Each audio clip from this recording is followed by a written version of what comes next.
Hi, this is Lorraine, and I'm doing another video. If you'll give me a second to clear, center, and balance my energy, we'll get started.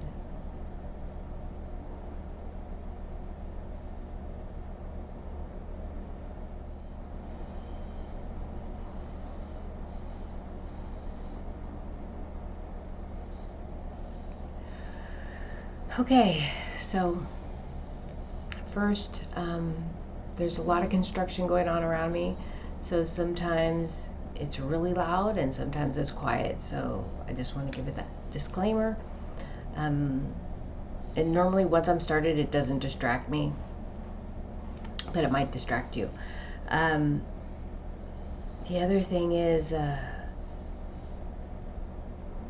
there is powerful energy happening right now, and it's not about this moment. It's not about anything other than this is the beginning of the transition, or that's not the word I want. First I can feel it before I see it.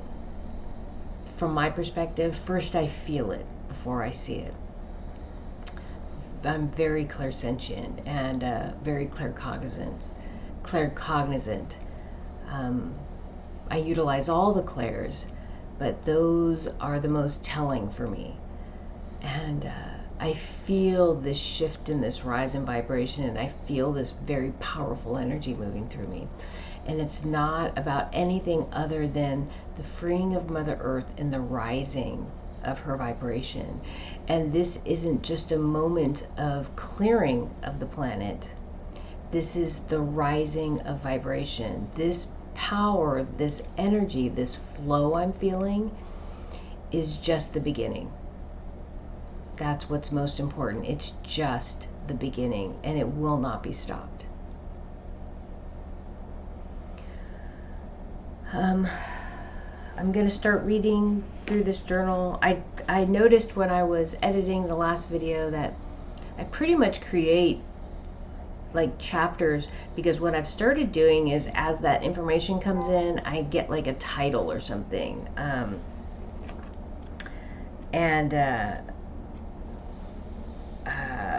I think the one was infrastructure framework and something else. That was like the first thing that came into my mind when I started getting that information on that first date. I can't find it in here, but on that first date, I think it was like infrastructure foundation and something else. And I'm like, that's what basically what that section was about. So I'm like, I think I'll start writing down when that comes in.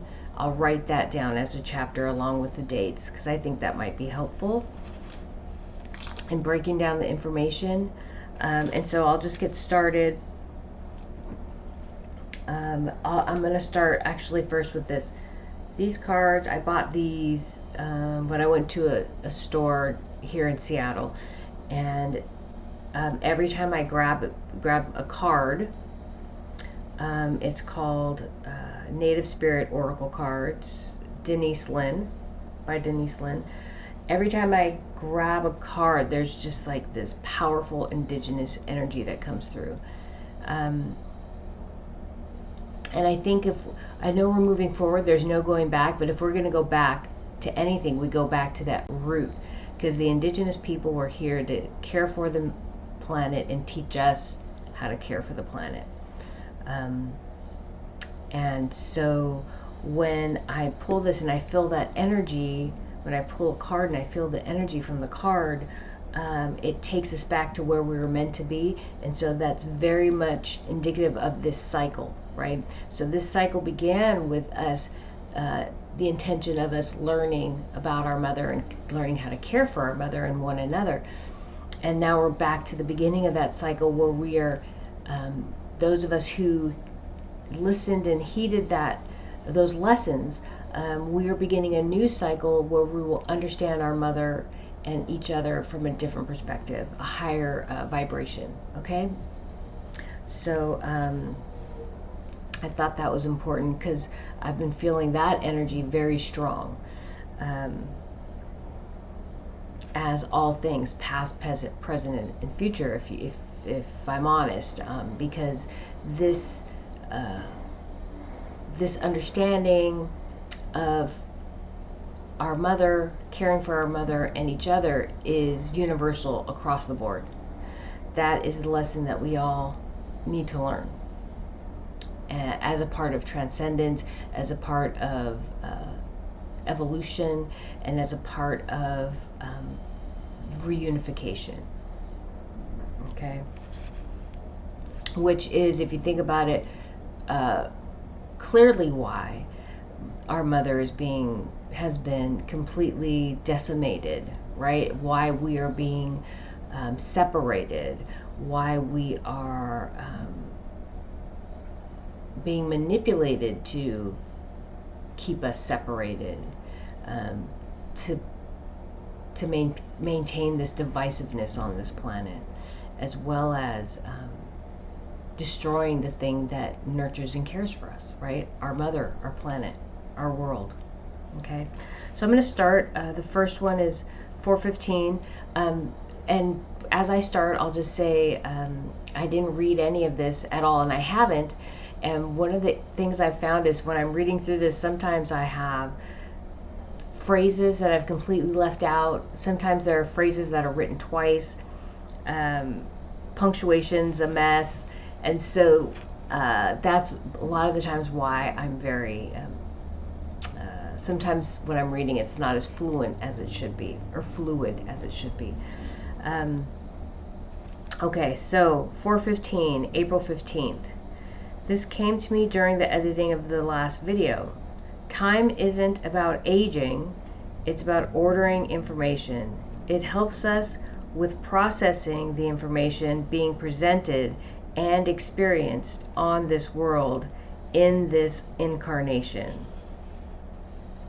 If women go through menopause because they are too old to look after or raise children, then that should also be true of men.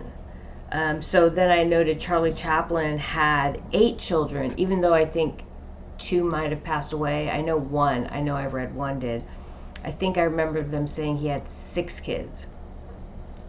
We're meant to raise the children we birth into the world. So clearly his wife was young enough to give birth, and he was 72 years old. But children need both parents, mother and father. So if women experience menopause because they are too old to birth children into the world, or to care for the children they birth into the world, shouldn't there be something to stop men from being able to procreate also, right? If this is a natural occurrence. Okay, do you get that? Do you get that point? If it's a natural occurrence, there is a manipulation that has occurred to make this possible. Transcendence will balance out any imbalances created on Mother Earth. Okay, so then at 7:20 p.m. on the 15th, I was creating the thumbnails for the video. And the Rastafarian biker let himself be known outside of my apartment. I heard him for a while, then started to complain to my daughter about the noise because I was working on the finishing touches of the editing of the video that I posted last week. Okay, and then I realized what was happening. And so if you can imagine, I call him the Rastafarian biker because he looks like a biker. He was driving up and down the street behind my building, so I could hear this loud bike going up and down the street, or even maybe around the block, and it kept on going around in circles. And I'm like, why is this person just, because I have to be honest, I hear hot rodders driving up and down the street, especially late at night in this area. Even though it's the middle of the city, there's not a lot of people out at night, late night. Even now, even though, you know, it's more open. I hear them driving very fast, revving their engines, or and going up and down the street. But normally it's just in passing, right? It's just passing by. They're not like circling the building. They're not circling the block. So I reached out consciously, with intent, expressing unconditional love for him and his people, sharing my commitment for my path and purpose, letting him know we are there for him and his people. We will right the wrongs of the cabal. This is our karmic debt and our commitment to the transcendence of this world and the universe. I said, I love you, and I will not stop until I have fulfilled my path and purpose, which is something I have said in a number of videos in the past. It's like I'm very committed to what I'm here to do, and nothing will stop me. And I know as long as I'm committed to my path and purpose that I'm heavily fortified and protected. So I don't have fear, okay? I just keep driving. So now that there is an understanding in the exchange of energy, I feel a sense of urgency from the Rastafarian biker. What are you going to do? And so as I'm communicating this love and this support, he's like, but what are you going to do? What are you going to do? So there's a little bit of anxiety building up in him. I received more information about their world and what the Cabal, the Zeta Reticuli, have done. Similar situation, slightly different infrastructure put in place. So it's a very similar situation as to here. A little bit different because it's a different world, right? A different structure. I let him know that humanity will fulfill their karmic debt. We will right the wrongs committed by this Cabal energy. Because even though the Cabal thinks of themselves as above humanity, the owners of humanity, that we are their property, even though they believe that, they are part of this collective, this community of people on this earth. Even though they believe themselves, this is a construct that they've come to commit to, that they are better, that they are different in some way from the rest of humanity. Even though that is true, and it could be argued that they are the primary reason for all the darkness on this world, we are still a collective. We are still a whole, this community.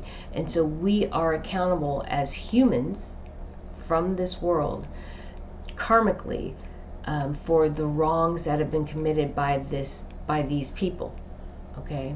Because we allowed it to happen. We have allowed this to happen, okay? All of us, not just some of us, all of us, in one way or another, we have allowed it to happen, okay? So we are accountable. So I let him know that humanity will fulfill their karmic debt. We will right the wrongs committed by this Cabal energy. But in these moments, humanity is going through a massive shift. So we are going through our own thing right now in this moment, okay? All governments and or authoritative figures are compromised and ineffectual. That would hold true for much of the military force on the planet. I explained that we must allow the process of divergence to complete. So humanity, essentially I communicated that humanity is not in a place where they can get on a ship or do something and go out to their world and do something. Okay, we are not in a place. Those that are transcending, that is, okay? A lot of what he was sharing involved the lies and manipulation his people were being told about Earth humans. The Cabal and Zeta Reticuli energies are creating much fear on his world, utilizing misinformation and disinformation. The expenditure of resources could be catastrophic for his world. We know this is the intention of the Cabal and the Zeta Reticuli, because essentially that's what they've done in our world, all right, on our world. They are continuing what they learned from the Alpha Draco living from separation, okay? So even though the Alpha Draco have mostly been expelled from this planet. This cabal energy is doing what they learned. Like, we as people, humans, we are, our parents model who we should be, how we should be, right? And that has a profound effect on who we become as adults, which is why parents have been moved out of their homes, right? By work. Both parents work. So now the prevailing force or prevailing influence over our children is daycare and public schools, right? And so parents have essentially been taken out of the equation and told, oh, you're a good parent if you find a good daycare, right? Okay, so we are meant to raise our children, okay? So think of it as the Alpha Draco raising this cabal energy to be just like them, okay? It was important for me to acknowledge this as well as reaffirm my transcending humanity's commitment to path and purpose. It is equally important to project loving, balanced energy from Earth.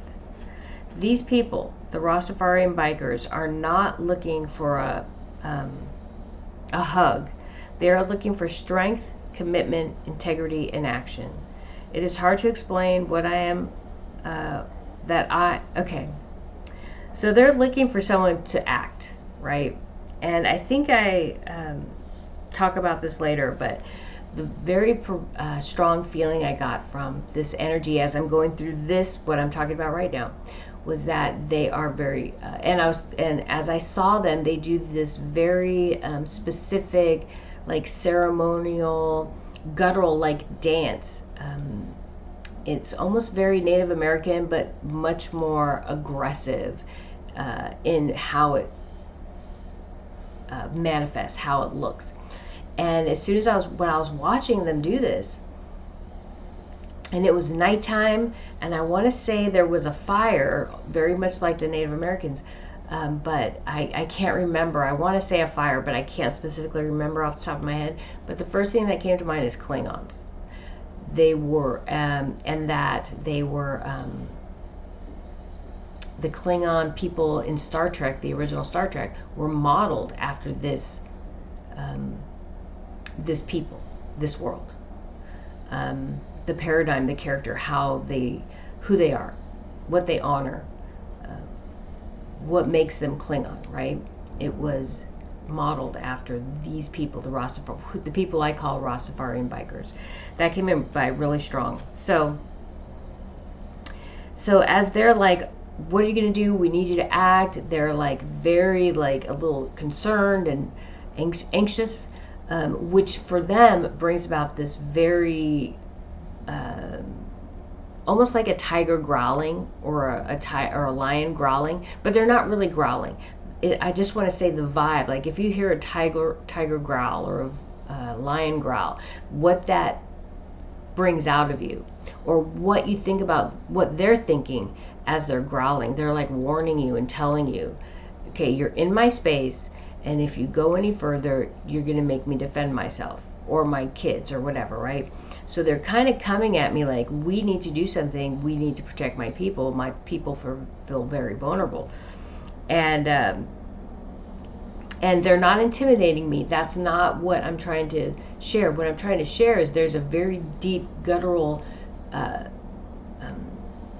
anxiety within them about what's going to happen to their people. How can they protect them?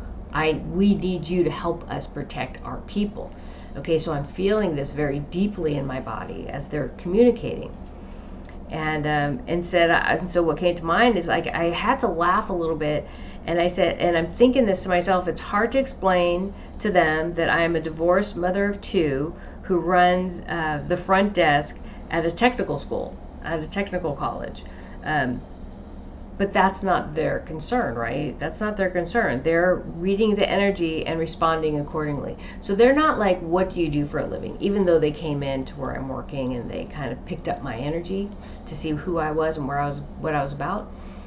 They're specifically reading the energy now. They're like, this energy, and there are many other powerful light workers on the planet, not just me, but they read my energy and knew that I had the influence, the ability to influence the flow of energy. And that I had like a very special or different or unique connection with the source energy, okay? And so they know that I'm kind of the catalyst, okay? Let's just say that, the catalyst, okay? I was going to say the tip of the spear, but there are, I always have visions of others, so I know it's not just me, that there are others, but it's about your vibration. And so all these others, as we unify, create that tip of the spear, okay? The coming days will not be ruled and driven by presidents, prime ministers, kings, queens, corporate heads, chairmen of the board, militaries, or their leaders. We are moving into an era of energy. We will be working with the flow of energy, mind, body, and spirit. We will approach and work with the Rastafarian bikers and other worlds like them from and through the emotional body, utilizing the flow of energy. There are many powerful lightworkers, spiritual warriors who have been placed on this world to lead in this endeavor.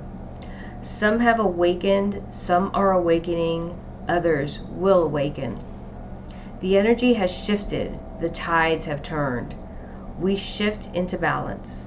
We will begin to see the execution of divine will as Mother Earth shifts into balance and heals. The implications are vast. Open your eyes to the divine truth, divine love, divine iridescence, and witness the rebirth of Mother Earth. 4/16, April 16th. From last week,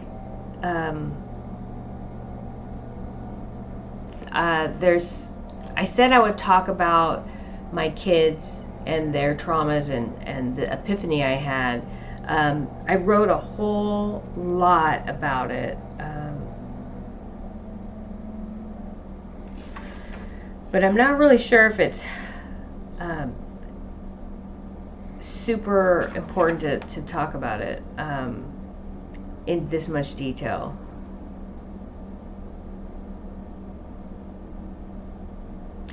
And so, because it's kind of personal, which I don't mind talking about, but one of the really important things was that I have a lot of childhood traumas. I was beaten and molested as a child. I've had people try to get me into prostitution, stripping, pornography. That was all right after I turned 21, like that summer. And the way they tried to manipulate me was very upsetting. It was funny. I'm like, I could see where this could work, but for me, all I could think about was my father, and how much I loved him and how disappointed he would be if his daughter did anything like this. Now, it wasn't anything that I would even consider, but what upset me most was that how much my father would be upset, which is kind of I don't know. Everything I do, every time someone has tried to tempt me away from what's in my best interest, I always go to my grandmother and my grandfather. What would they do? And so when I was younger, it was really important. When I was really conflicted and had very low self-esteem, and so as I got older, I still would use that tool even though I didn't need it, because it was a good litmus test as I was trying to navigate the world, because I was very shut down and blocked everything out pretty much. I did it energetically, even though I did it physically too, because I really didn't like people in my space. I didn't realize how much my energy field was assisting in blocking out that energy. But the point I'm making is my children have been through things too. And a very strong message, and not the same things, but a very strong message came in last week that even though your children have been through different things, the pain and the consequence is still the same. Like betrayals of trust, right? Low self-esteem, and a lot of fear, right? And so my daughters my ex-husband won't help me with my daughter at all. He won't do anything. He wants her to just do it. Just go into general ed class. He won't help pay for an attorney to advocate for her. He won't put her in private school, even though he makes literally minimum 10 times the amount of money I make. Literally, not figuratively, literally. He won't do the same thing for my son, even though my son is extremely bright, very intelligent. He won't put him in a private school because he's not even challenged at school. And I'm like, I believe if you're going to put your kids in school, they should be inspired to learn. My daughter loves to learn when she's homeschooling because I tailor her work to the things she's interested in learning about. But he just wants everybody to do what he wants them to do. And so there's so much more to it than that. And I don't want to get into too much detail, but we're always working towards doing better, right? And I've worked for the last 6 years since we've been divorced, trying to get him to really prioritize his children, but he chooses to prioritize his girlfriend and her daughter over our children. And so that's okay, right? We can't change that. But the way it makes the kids feel creates these feelings of insecurity, inferiority, like they're a lesser priority, devalued, right? And regardless of where these emotions come from, or what causes these feelings, they're the same for us across the board, okay? And then how they manifest in our lives as we're youth, teenagers, early 20s growing up is different also. But the root of that pain is the same, right? The root of that trauma is the same. And so even though we have different traumas, the result is the same. And so this is something that I talk to my kids about, because they acknowledge it. They do acknowledge it. But we have long talks about these things on how to work through it, and what we need to work through it. So the reason, what I wanted to, so two things came up as that information was coming in. One, really there are no degrees, because someone could say, oh, being molested is so much worse than having your dad not prioritize you, right? Or being beaten is so much worse. Or having somebody try to rape you is so much worse than what that is. But it doesn't matter what. The degree is irrelevant because the trauma is the same. How it affects the psyche and the emotional body is the same. And I'm going to flip the coin and I'm going to say that's the same thing about judgment. And so what I've witnessed in life is that people are like, well, you did this really horrible thing and I only did this, so you're worse than me. Okay? That would not be true. Judgment in any form, however you perceive it, is still a low vibration, and it affects your karma the same way. It affects your energy field the same way. You are and a lot of people think that because you don't know the negative things that they've done, or the harmful things they've done, or the perceived harmful things they've done, that they can judge you also. And so those are some of the people who judge others the harshest. I did this thing, but I won't do it again, but you're doing it now and you're a horrible person, right? And so when that energy starts flowing, these people who are judging feel righteous in their judgment. And so not only are they receiving negative karmic energy for judgment and reducing their vibration, but also for that self-righteousness that they're projecting at another. When what we're meant to do is love each other unconditionally and support one another through whatever we go through, because these are all lessons that we're meant to learn about the emotional body and how to deal with the emotional body. And when you've been traumatized as a child, how you respond to the world can be aggressive, or it can be very passive.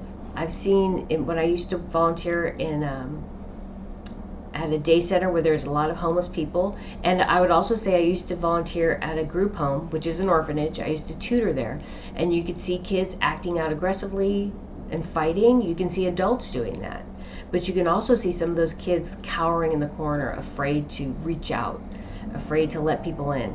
And you could see a lot of adults, I've seen adults do the same thing, where they're just come in, they eat and they leave, they don't want to be bothered, don't look at them, don't touch them, right? So however those traumas affect us are unique. It's different, but they're still there, right? And so we're meant to help each other and support each other through these experiences and help each other to heal. Okay, we're not here to judge and insult and belittle others. We're here to support one another from a place of unconditional love, compassion, kindness, patience, acceptance, right? Through that divine source energy, that divine love from the heart center. We're meant to project that to one another and help each other heal. Okay, so the degrees that people place on these experiences is irrelevant, because regardless, each emotion or each action carries a specific vibration. There is no consideration of the degree of that thing. Okay, so I'm not going to talk about what I wrote here. So then I'm back to the Rastafarian biker, and again, this is still 4/16, April 16th. So very much manly men, okay, manly men. What I was witnessing between them was very much vibrated with what I would call Klingon energy. Okay, I knew I talked about this.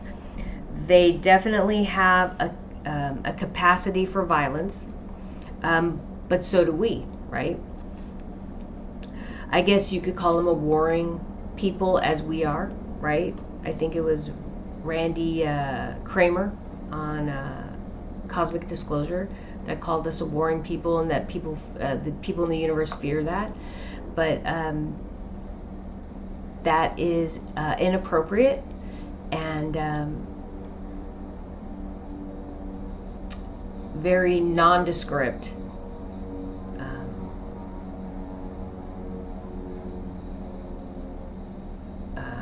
Description of humanity and even of the Rastafarian biker and his people. It's not fair to solely call someone a warring people or a planet of individuals, a collective, a warring people, because that's only one of many things that we are. And we don't define ourselves that way. Humanity is compassionate, loving, sincere, patient with this emotional body. When we've mastered the emotional body, we are not aggressive. And to define us that way is inappropriate. It's misinformation and disinformation. It's both, because I think the intention is both. So they definitely have a capacity for violence, but so do we. That is not the primary energy I receive from the Rastafarian biker. A lot of love and honoring of his people is projecting from him. Something they are capable of projecting to humanity. So love and honoring of humanity. They're very capable of projecting that energy to other worlds, because that is the root of who they are. And the fact that they're willing to fight aggressively to protect their people just says, you know, if they're in a safe place where they feel protected, you'll never see that warring energy. But if you threaten them, that's something they're capable of. Okay? So I brought up co-create and create last week, and I didn't really go into detail. I went off on another tangent. And to co-create looks outside the self for creation, and creation comes from within through the heart center, from our inner divinity. And so co-create is a term that's used a lot now, like we're co-creating. And I think for the most part they mean co-creating as humanity unifies, like each of us, when we align our vibration, we're co-creating on this world with each other, but also with the source energy, that we acknowledge that inner divinity and we're co-creating with the source. But once again, I'm going to say one of the videos probably a year ago, I was watching a lot of people do these, or aware of a lot of people doing these collective like meditations, and you could all get on Zoom, or you can all, everybody at the same time during the day on the same date meditate and set an intention for something. And so they were trying to get everybody to align their energy. But when you look outside yourself like that, to align your energies with other people and set the intention that someone else has set for you, then you're following still. And what we are moving away from is following others, because following is what brought us to this place. Following leaders, following governments, following whether the leaders are church, school, work, government, whatever organization, just by following others and waiting for them to tell us what to do, that's what brought us to this place. What we're asked to do is look within, connect to the divine, connect to the higher self, and through that understanding of the higher self, connect to the divine and receive the messages that guide us on our path and purpose. So if we're looking outside and asking someone else to set the intention for what we're trying to manifest, then that person is leading you, right, to manifest something, whether or not it's your heart desire. But what the divine is asking us all to do is to look within and find our connection, to reconnect from the heart center to that source energy directly, and understand that from that connection, once we really connect that way, what everyone will come to know and understand is that we are divine. We carry the divine light within us, and that connection to the divine, that divine light is not even a connection. It is divine. Okay, so the world and the universe around us, well, let's just start here. The world that I've created from my consciousness is through my connection to the divine, my awareness of my divine consciousness. And so this is my world, right? I'm not co-creating. I'm creating because I understand and know my divine root. Okay, I know that I am. So I'm going to stop there because it can get very convoluted and crazy, and so I don't want to confuse people. But each person has to figure out that root, that divine root that they carry, and manifest from that place. Okay. Then we start getting into other stuff like constructive and deconstructive interference, and how my perception of the reality and this person that's in the building next to me, their perception of their reality kind of interconnects and affects one another. But that is just, we're not ready for that right now. But we are truly creating our reality from our connection to the divine, from our understanding of our divine energy, the divine energy that resides within. Okay? And once we understand that, there really is no co-creating, because that divine light within us is just this one thing. It's just one light that resides within all of us that we perceive as separate. It's not separate. It's one light creating all things.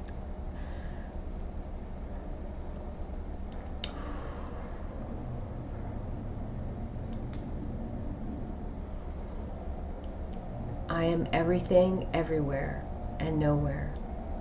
I permeate all things, unified always, never apart.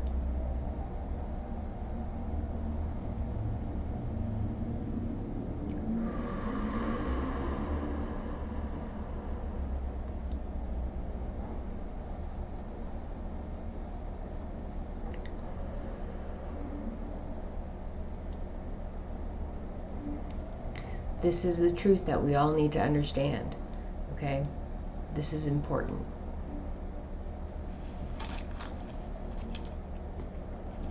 April 17th.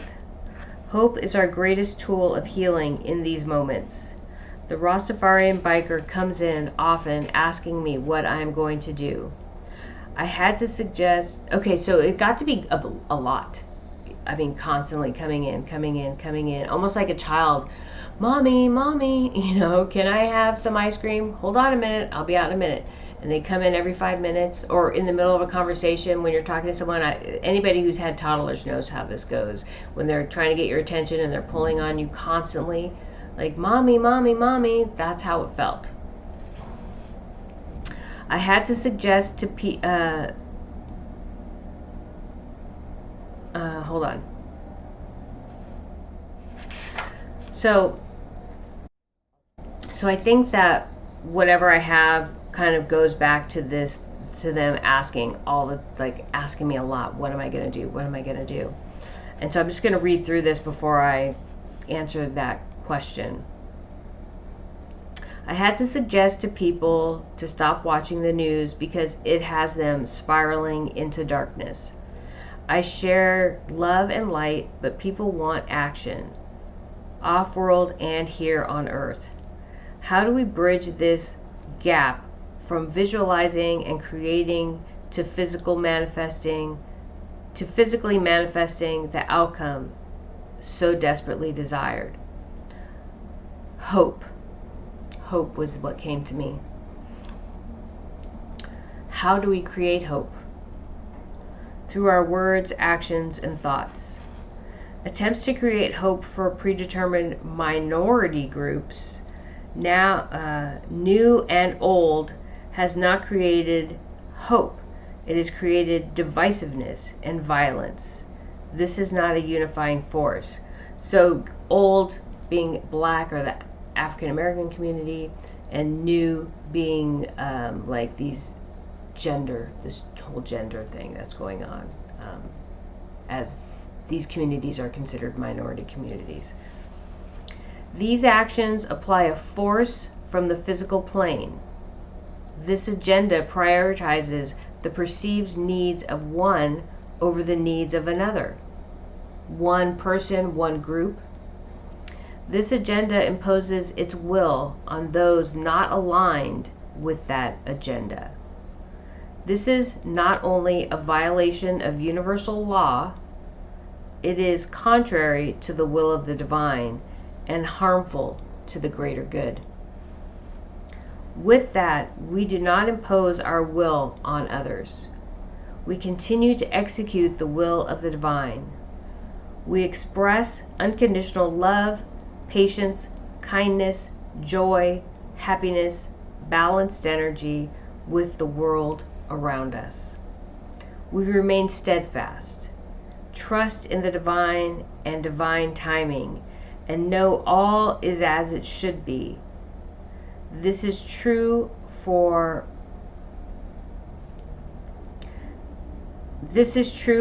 on-world and off-world energies. As we continue to execute the will of the divine, the unbalanced energy will begin to reduce itself. It is the commitment to goodness, kindness, unconditional love as we walk through this darkness, which will create hope. Every word, action, or thought shared or expressed from balance is an expression of divine love. It is what is transcending this world. It is tearing down the old and bringing in the new. Moments of joy, happiness, kindness reveal a glint of hope, then a glimmer, a shimmer, until hope shines eternal. But it is not conducive to fear, hence divergence. The lessons we are learning here on Earth must be learned across the universe. Any karmic obligations warranted by the actions of Earth humans will not be met by violence. So that means that whatever's happening on, let's say, the Rastafarian biker in his world, and any worlds that we have been a part of oppressing, we will not go in there and create another war on their world to set them free. That's basically what it's saying. Our path and purpose are contingent on transcendence.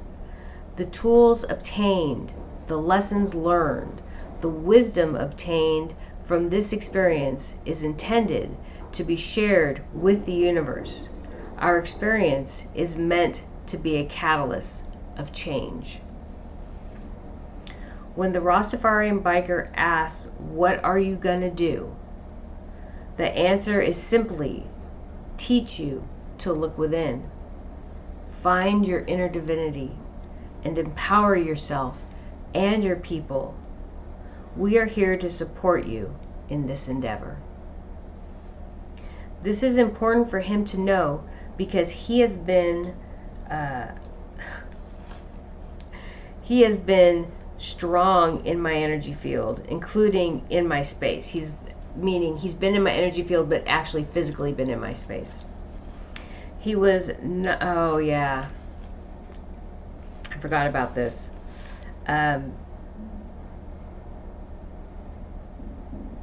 Okay, so we were in the elevator and someone knocked on the door from the inside, and my son got scared. He's like, "What was that? Somebody's knocking on the door."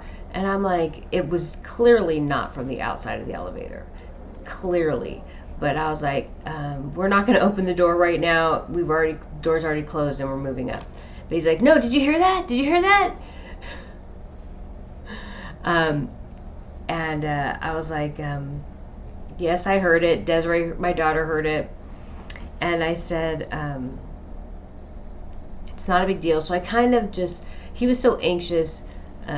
I just kind of blew it off. I didn't want to create more, but that was the Rastafarian biker saying that he was there. And I knew he was around. I could feel him in my field. Let me see what else I have here. He wanted me to know he was there. He scared my kids a bit, and he got a mean mommy talk. I cleared his energy and shared much love and light, and he settled down. And so the reason why he could be present without us seeing physically, like knocking on the door like that, there could be a lot of reasons, but what came to me was the suits that bend light. So there's a lot of these secret space program tools that they have, and they can put on these suits that bend light and they can show up. And I know because I have people in my apartment and I don't normally talk about it, but I know they're there. They show me they're there sometimes, and or show me, not physically manifesting and showing me themselves, but they do stuff. And so anyway, I just communicated with him, and I shared love and light and the intention, and kind of settled his energy. And after these interactions, he pretty much has been just sitting kind of in the sidelines or in the background a little bit. He's not really up in my energy field like he was. And so one of the reasons why, when I came back here when I said that we won't, any karmic obligations warranted by the actions of Earth humans will not be met by violence. So we won't be going out into the universe and creating wars to free people, because violence begets violence and love begets love. So we're going to come from this divine source love energy place to heal these worlds and bring them back into balance. That is our obligation. Okay. 4/18/2003, April 18th. The dissolution of illusion. Dealing with the PTSD from our vets and others is 100 times easier to tolerate than dealing with the resistance to change, the refusal to let go from a telepathic perspective. My vibration is rising rapidly, and it's becoming increasingly more difficult to be around the general public. Every bit of information is piercing me. Nothing is washing past me. So like all of it's coming in, and it used to be like I can create like this white noise and kind of filter it out so I can function, right? But lately my vibration is rising so rapidly, and I think I have stuff in here later I can talk about, but so rapidly that like all the information's coming in. It's all coming in all the time, and it's a lot. It's a lot. It's a lot emotionally. Let's see, where was I? All the fears and insecurity of others is blatant, right? I'm just getting it all. Who I am is becoming incredibly off-putting to those who refuse to see their shadow side. To not see and make peace with your shadow side is to remain where you are and to not move with the flow of energy and resistance.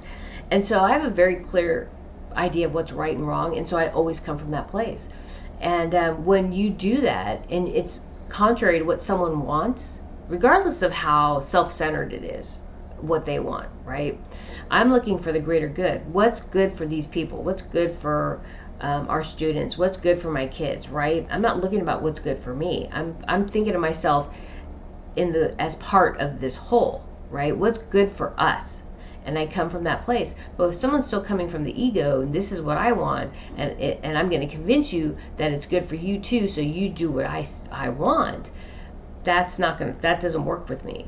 And so when I keep driving forward from what I think is best for the greater good, that puts people on the defensive, or makes people not like me because I won't align myself with them. And so I see a lot of people having a hard time being around me because they're not going to manipulate me into doing things the way they want to do it. Okay? All things resisting change are breaking down. The greater the resistance, the more catastrophic the breakdown. This is true of all things, mind, body, and spirit. The physical self and all constructs of this world without exception. So all things are breaking down, and the greater the resistance to that breakdown, the more catastrophic it's going to be. It's important for the Rastafarian biker and his people to witness what is happening on Earth. It is important for beings of love and light across the universe to witness what is happening on Earth. The reason being, it is important for them to witness the execution of divine will through humanity. Okay? Because every planet in the universe is going to have to go through this. All of them. And so they need to understand and see what we're going through so they can witness it. They can bear witness to this and be ready when these things happen on their world. Okay? It's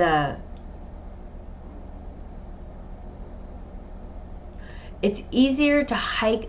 So when I hike a trail for the first time and I don't know how far it is to the top, I have some idea. I don't know what the obstacles are, how the trail is. It's more challenging that first time. You know, I'm getting tired. How much further do I have to go? I'm not sure. But I make it up to the top and I come back. The second time I do that hike, I know where all the challenging spots are. I know where the half point is, 3/4, and so on, right? I have an idea. So it makes it easier when you have a frame of measure to go by, right? A frame of reference to work from. And so that's the same thing here. When these worlds are watch what we go through, it'll give them a frame of reference, a unit of measure, right?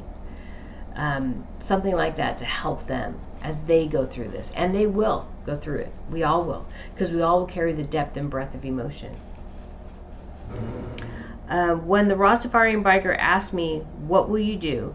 Meaning to help his people, the request is to rephrase the question. What can be done? That's what I asked him. What can be done? They must witness what is happening on Earth to become aware of their own inner divinity, their own inner power. The operative question becomes, what will you do to transcend your world, and how can we support you? Okay, that's pretty much it. That's pretty much all I can say. It's like, we're not going to come from a place of violence, okay? So it is up to us to teach them, to help them find that inner light and transcend their world. The same way we who are transcending here on this world have found our inner light and are moving and shifting Mother Earth into balance, okay? 421, April 21st. Everything happening in these days is about our children. All events are an attack on our children, nothing more, nothing less. So this came in yesterday very strong. And yesterday was a very intense, energetic day. For me, at least. The older generation, we are worried about security, homes, money, investments, jobs, stability. We are not in school, so we do not see the profound attacks occurring on our children through the education system. We see most adults without children focused on their financial portfolio or income. We see parents focused on paying the bills, providing a home, food, clothing. Our kids just need to go to school, right? But we do not see the profound attacks taking place in the classroom. And so my daughter, all the stuff she's been through, with them trying to take away her IEP, and I have to write a letter of dissent, we have to kind of start battling it out. She just flat out said, she goes, Mom, I prefer homeschool or working one-on-one. And I don't like going to school. It's horrible what's happening in school. There's a class called World Ethics History. And it's a history class. It's supposed to be on world ethics. And all it is about how Caucasians are incredibly privileged and all the horrible things they did. And when I was in high school, we learned about manifest destiny and how wonderful it was for these people, the Europeans, to come across the United States, and we did everybody favors, right? We were, everybody loved us. We helped make this world, this country, a better place, right? That's what we were taught. And now they're being taught about how horrible Caucasian people are. And also, I would note, she was telling me about how, because so Desiree, my daughter, is very intelligent and very articulate. She has very strong opinions. And one of the things we talk about is there are good and bad in all people, in all things, right? You can't say one group is bad and another group is good, because within that group, there is good and bad and everything in between, okay? And it has nothing to do with race, religion, gender, socioeconomic background. It has to do probably a lot. And my feeling is how you're raised, what values you're raised with. But in the classroom, when I was in college, let's see, I think it was mostly when I was in college as a teacher, going in through a teaching credential program, the instructor would say, or mention, when back in the South, during the Jim Crow laws and all that, if a black student answered a question very intelligently, the teacher would be like, that's okay. But if a white student answered the question mediocrely, they would be like, oh, that's so wonderful, like praising them like they're the smartest kid in the class. Well, right now, even though the African American, the black kid, answered the question leaps and bounds better, more specific, more intelligently, more articulately, right? So right now, when my daughter's in class speaking, expressing her opinion, that's the same thing that happens to her. She's completely marginalized. And if someone answers the question the way the teacher expects or wants the question answered, he's praised. He or she is praised. Because it's not about debate, collaboration, understanding one another. It's about, this is what we want to teach. We want to reinforce this, right? And she's like, I just can't handle it. It's horrible what's happening. And so she's like, as much as it's disappointing, she goes, it's probably for the best. It's best for me to go back to homeschooling. So economic, government, scientific, religious, social, etc., restructuring, rebuilding, modifications will not mend or heal what is broken. Okay, so we have all these people coming up with alternative monetary systems.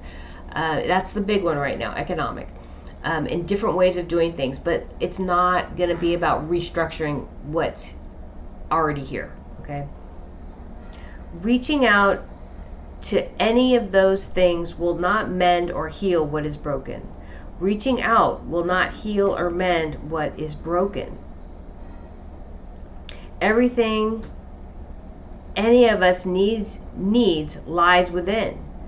That is where our broken parts are mended and healed. So reaching outside of ourselves, our money, our homes, our cars, our clothes, our job, our government, our schools, all these things are not going to heal us or fix us. Okay? All that healing is done from inside. It's done, everything we need resides within.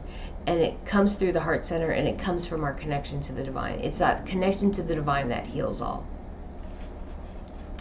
Holding on to any of the old constructs serves only the old. It does not bring you into the new. Our children are the future. They are our healers.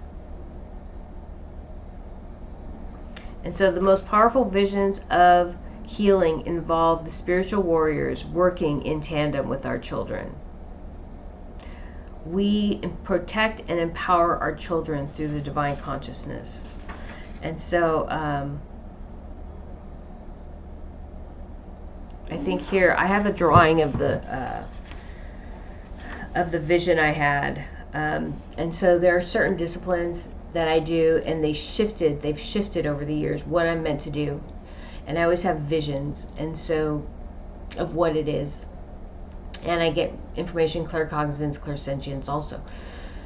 But yesterday I was on the bus coming home from taking my daughter to an appointment, and all this information started coming in really strong and very intense. And I saw myself just pushing against this negative energy. And I had another vision about this a while ago, a similar vision, where I had Mother Earth in a bag and I was carrying her over my shoulder, like a knapsack or something, and I had that negative energy coming in at me, and I was protecting Mother Earth and myself and just pushing up against that energy, just continuing,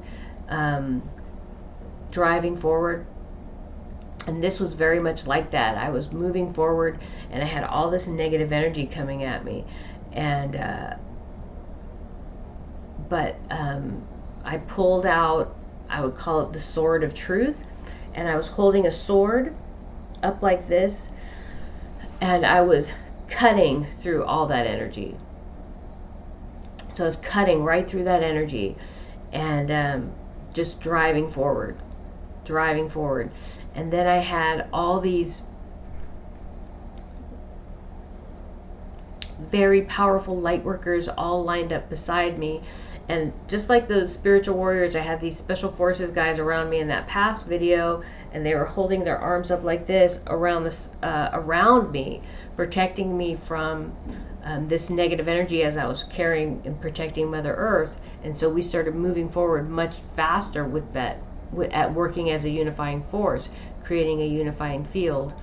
That's what happened yesterday. I had all these spiritual warriors coming around me, but this time they were male and females, because I've had in the last year a lot of people come in that I've never met before that are very strong energies, but we have different backgrounds. So maybe even in this lifetime, even though we haven't been to war like we have in past lives, we all are being drawn together from our past experiences. And so we were standing in a semicircle this time, all with our hands up in this position, and just driving forward and cutting through this negative energy. And we had all their children behind us. We had tons of children right behind us, just walking through. And then as we're walking through, they're drawn to us. They're drawn to our energy. And so they, at some point, I saw them all like holding onto our legs as we're moving through. But that's what little kids do, right? When they're scared, they hold onto their parents' legs. And so we just kept on driving through, and there's a very powerful force of energy. And so as we are moving through and we're cutting through this negativity, this unbalanced energy, I'm also working with the fields, and I'm creating these pulses of energy from the heart of Mother Earth. and they're massive, and I could feel all the energy flowing through my body, and they're just pulsing like a heartbeat, and just moving, and they're creating waves. Okay, so not only am I projecting and releasing this energy from the planet, but I'm also clearing it. So I'm working with the fields, and I'm moving and shifting the energy. And so because I'm seeing this from my perspective, I'm not seeing the roles of other people in this role as I create these pulses of energy, and I'm clearing the energy that's being expelled, because that's what these big pulses from the heart are doing. They're expelling the negativity from the planet, and then I'm also clearing that negativity from the planet from a different perspective. And it was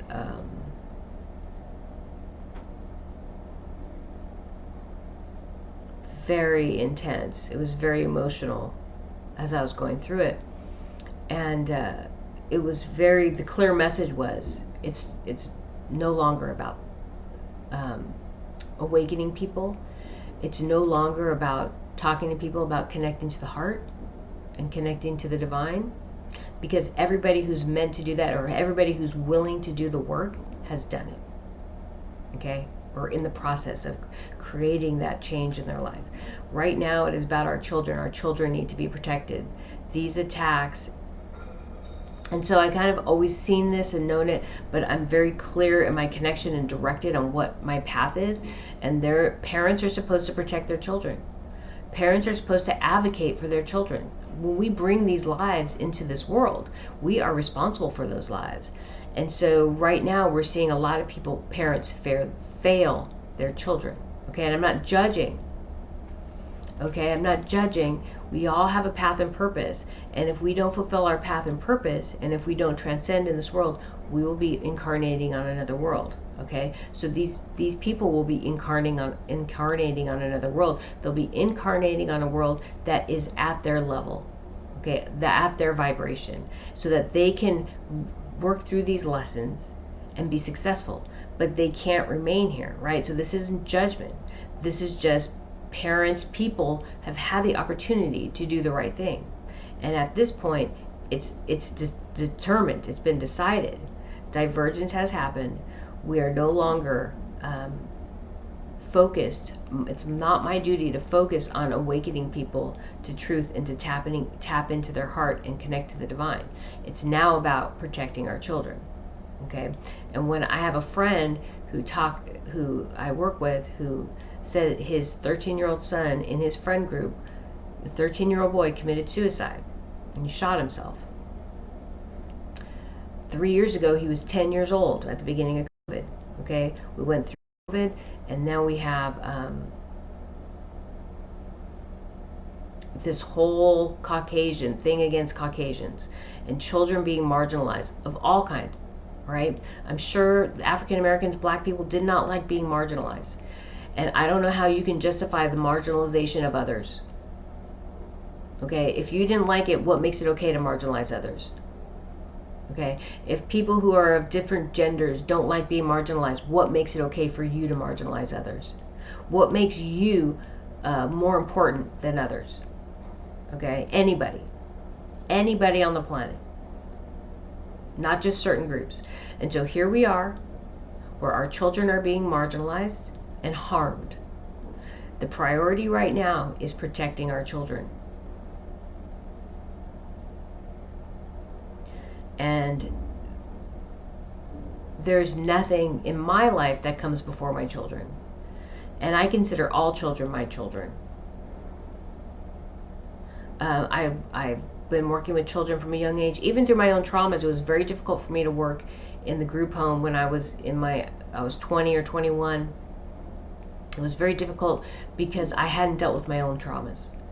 But I wanted to help as much as I could. And then when I was a CASA, I was a court-appointed special advocate, which is like a volunteer social worker. That was difficult because I hadn't worked through my own traumas yet. But I knew I always wanted to help children who are struggling probably because of my own traumas. And so that's something that's very real for me. And from this place of mostly healed, not completely healed, but mostly healed, I have a very clear path and purpose, and I have a very clear intention, and I have a very clear knowing of what I'm meant to do. And yesterday was very profound experience, and and I shared that I was on the bus because you don't have to be sitting in a meditative state in a special room with an altar, right, that you've created. These things happen to me at any moment in time during the day. It can be anywhere, anytime. And as soon as that call comes in for me to start working with the energy, I do it. Every single time. I never not do it. Okay? So right now my focus is working mostly with the fields, creating these protective fields, as well as expelling energy, balancing the energy, and setting the intention of anything I do is now to protect our children.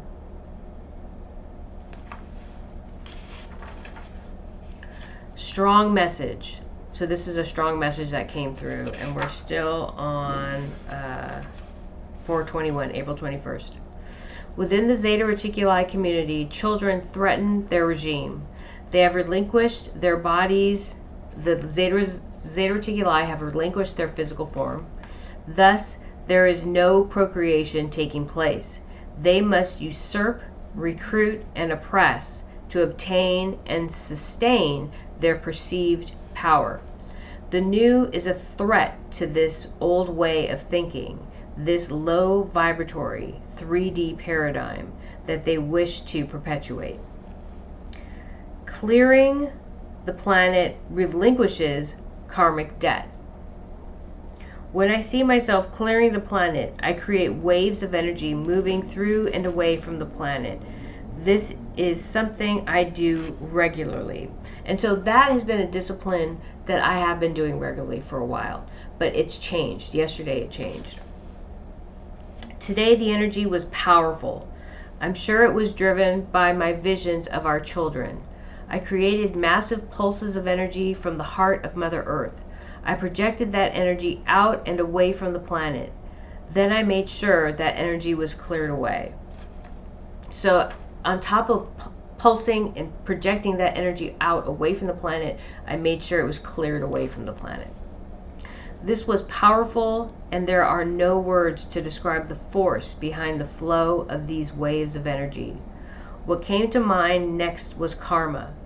This unbalanced energy being expelled from Mother Earth carries karmic debt.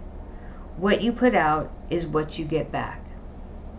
You who sold or bought our children,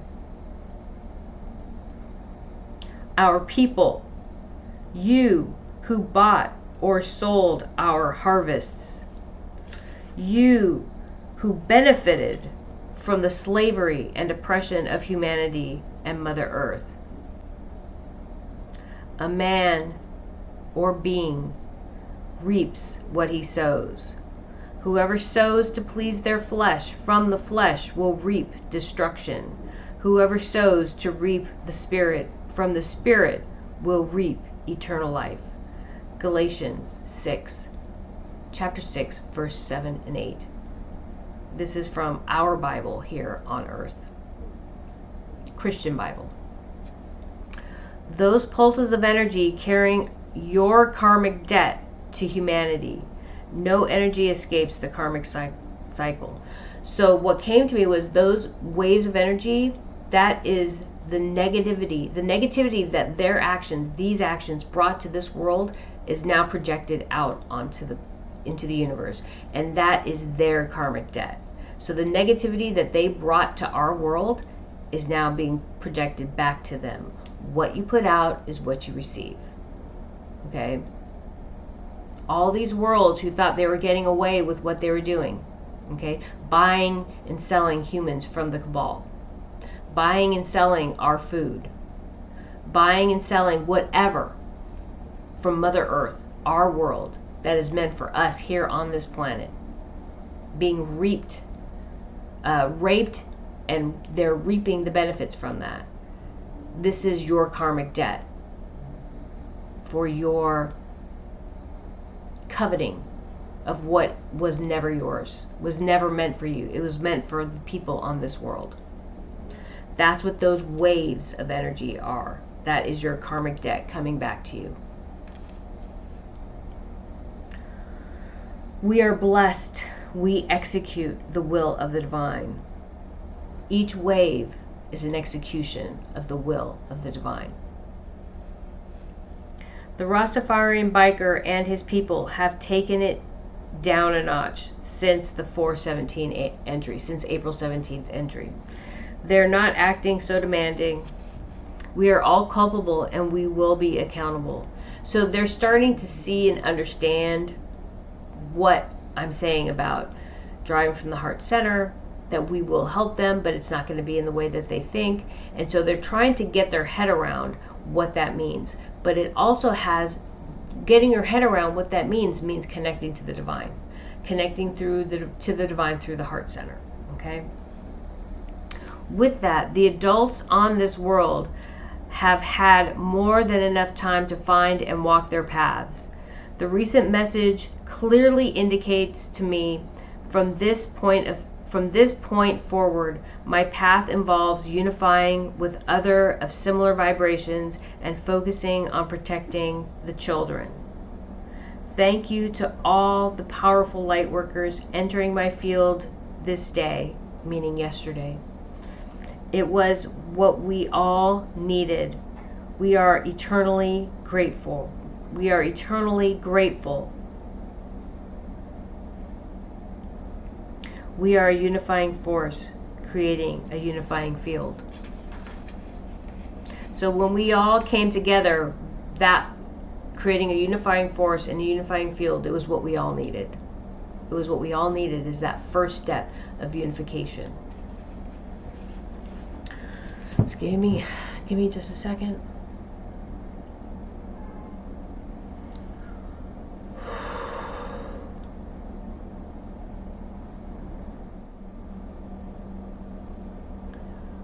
So, yesterday, most of the time, if I stop for a minute and if I just pause, I can feel massive amounts of energy moving through my hands, up through my forearms, which is not unusual, but now it's all the time. So normally I would feel some energy moving through my arms. I feel energy moving through my arms all the time, but the intensity right now is really great. In my hands, very great. And in my chest right now, just super strong energy.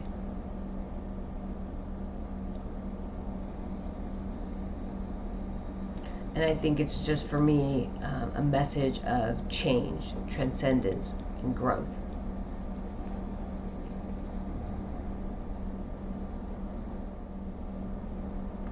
Okay, I think that's it.